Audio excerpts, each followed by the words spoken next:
Maithili comedy के कलाकार आत्महत्या करने का सामने मामला आ रहा है। बता दें कि नेपाल के रहने वाली एक अंतर्राष्ट्रीय शादी की थी और ये घर में फंदा लगाकर आत्महत्या कर ली है। हालांकि पुलिस जांच में जुट चुकी है। आगे देखते हैं क्या हुआ। कखन फोन कर 9:30 बजे हमरा सबके फोन कर रात में राते ही घटना भेले जी।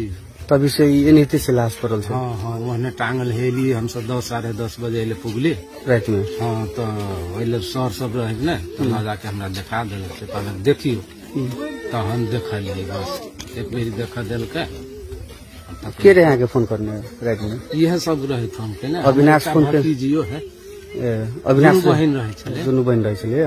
अविनाश नहीं फोन केने हम भतीजी फोन केने। कथि नाम छै भतीजी के नाम कथि छै।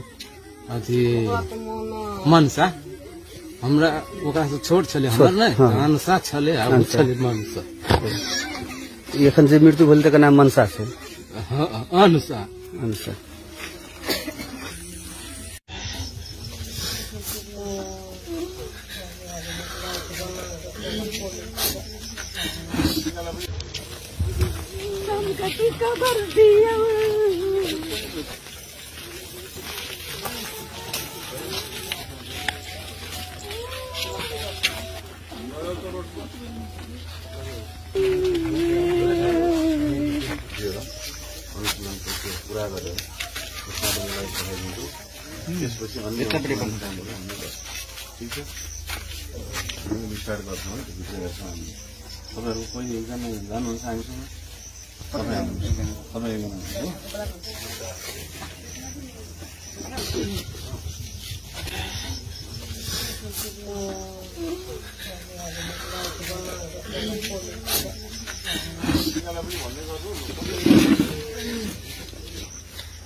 आप हमारे चैनल को लाइक सब्सक्राइब जरूर करें और सभी प्लेटफार्म पर उपलब्ध है। सिर्फ बिहार हलचल न्यूज़, जन जन की आवाज़ देखते रहें।